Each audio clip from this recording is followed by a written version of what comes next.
तो दिल्ली में शराब घोटाला मामले से जुड़ी बड़ी जानकारी सामने आ रही है, जहां पर अरविंद केजरीवाल की मुश्किलें बढ़ती हुई दिख रही हैं। दरअसल ईडी की तरफ से शिकंजा कसने की जो तैयारी है और यहां पर और भी ज्यादा की जा रही है। बड़ी जानकारी ये कि गृह मंत्रालय ने ईडी को केस चलाने की मंजूरी दरअसल दे दी है। दिल्ली एलजी ने पहले ही केस चलाने को दरअसल मंजूरी दे दी थी। ईडी ने केजरीवाल को मुख्य साजिशकर्ता बताया था और अब गृह मंत्रालय की तरफ से ईडी को केस चलाने की मंजूरी दी गई है। तो बड़ी जानकारी, अरविंद केजरीवाल की मुश्किलें बढ़ती हुई दिख रही हैं दिल्ली शराब घोटाला मामले को लेकर, जिसमें अरविंद केजरीवाल के खिलाफ केस चलाने की जो मंजूरी है वो दी गई है। गृह मंत्रालय ने ईडी को केस चलाने के लिए मंजूरी दे दी है। दिल्ली एलजी ने पहले ही केस चलाने की मंजूरी इससे पहले दी थी।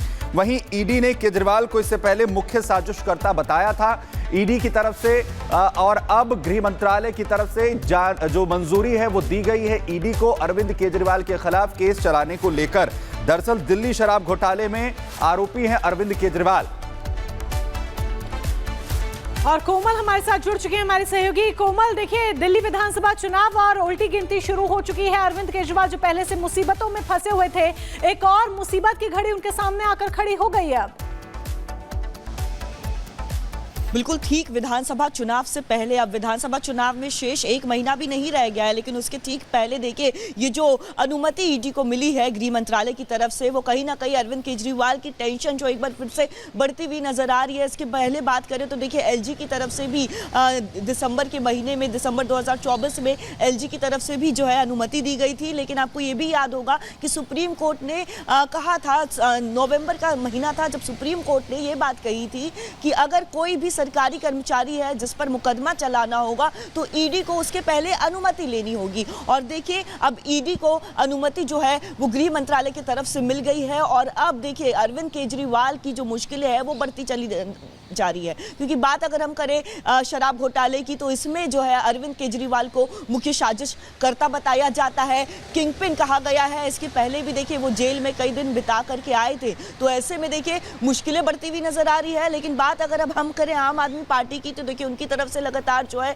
बयानबाजी से लेकर के तेज हो गई है। उनका साफ तौर पर कहना है कि दिल्ली में विधानसभा चुनाव नजदीक है, छवि धूमिल करना चाहते हैं, इसलिए जो है ठीक चुनाव से पहले जो है मुकदमा चलाने का निर्देश जो है, अनुमति जो है वो दे दी गई है। लेकिन इस बीच जो कनेक्शन है शराब घोटाले को लेकर के, उसमें कई बड़े नामचीन चेहरे जो है वो फंसते हुए नजर आए थे, वो जो है जेल के अंदर जाते हुए भी नजर आए थे। अगर हम बात करें मनीष सिसोदिया की तो देखिए मनी लॉन्ड्रिंग के मामले में, शराब घोटाले के मामले में उन्होंने भी जेल में समय बिताया था। तो एक आम आदमी पार्टी का एक जो बड़ा चेहरे की बात अगर हम करें कि जितने भी बड़े चेहरे हैं उन पर जो है कहीं ना कहीं इसकी जो तलवार जो है वो लटकती हुई नजर आई थी। साथ ही साथ देखिए जेल में भी देखिए समय जो है, दिन जो है उन्हें बिताना पड़ा था। लेकिन अब ठीक चुनाव से पहले आज 15 जनवरी और 5 फरवरी को दिल्ली में चुनाव होने वाले हैं। यानी कि जिस तरीके के जो आरोप लगे थे अब उन आरोपों की जांच पड़ताल होगी। केस चलाने की कोमल मंजूरी मिल चुकी है। तमाम जानकारी के लिए बहुत बहुत धन्यवाद आपका। तो दिल्ली में एक तरफ शराब कांड पर संग्राम देखने को मिल रहा है तो दूसरी तरफ अरविंद केजरीवाल लगातार मुसीबतों में और भी ज्यादा फंस रहे हैं।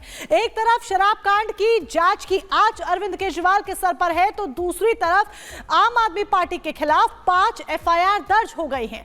क्यों हम ये कह रहे हैं? दरअसल जिस तरीके से दिल्ली विधानसभा चुनावों को लेकर पोस्टर वॉर दोनों पार्टीज के बीच में जारी था, ऐसे में इस पोस्टर वॉर के जरिए आम आदमी पार्टी ने बीजेपी पर कुछ इस तरह के गंभीर आरोप लगाए जिसको लेकर अब एफआईआर दर्ज हो गई है। कौन से वो आरोप है और किस तरीके की एफआईआर दर्ज हुई है, किन धाराओं में दर्ज हुई है, इस रिपोर्ट के जरिए डिटेल्स जानिए।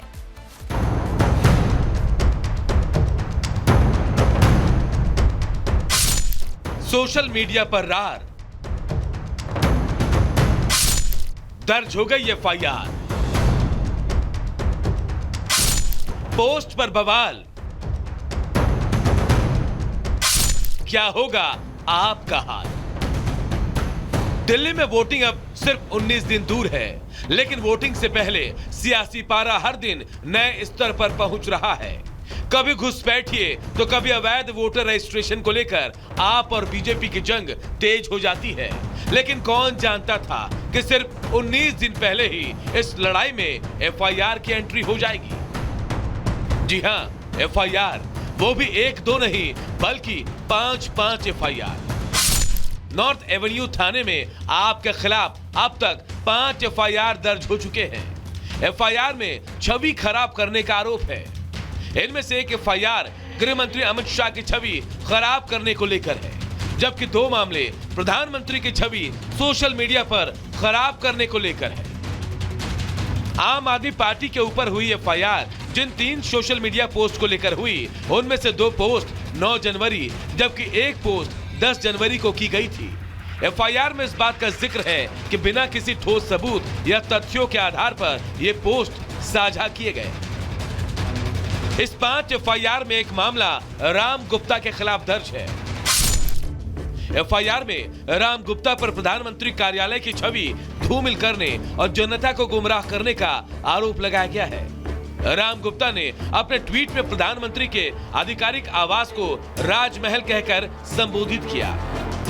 झूठा दावा किया कि प्रधानमंत्री के आवास में अलग अलग लग्जरी कमरे केवल सूट, जूते, चश्मे, स्कार्फ आदि रखने के लिए बनाए गए हैं।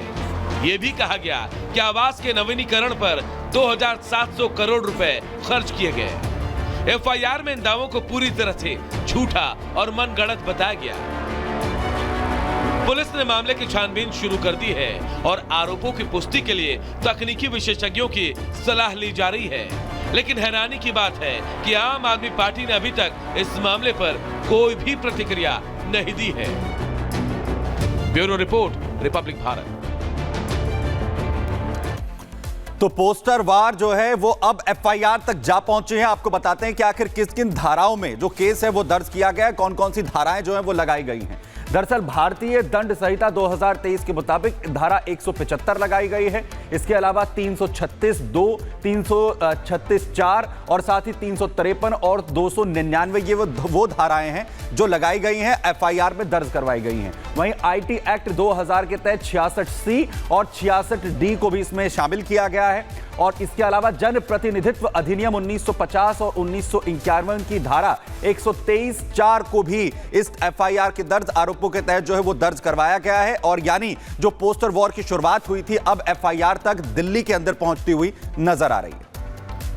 तो बात दिल्ली की ही करते हैं, क्योंकि दिल्ली में जिस तरीके से विधानसभा चुनाव है उसको देखते हुए आतंकियों के निशाने पर कई बड़े नेता हैं। ये खुफिया इनपुट्स मिले, पुलिस के हाथ ये बड़े खुफिया इनपुट्स लगे हैं जिसको लेकर अब सुरक्षा और भी ज्यादा कड़ी कर दी गई है। अब रैलियों का दौर शुरू होगा और रैलियों में नेताओं पर किसी तरह का कोई हमला हो सकता है, ये सूत्र बता रहे हैं। और यही एक बड़ी वजह कि ये खुफिया इनपुट्स मिलने के बाद सुरक्षा व्यवस्था और भी कड़ी कर दी गई है।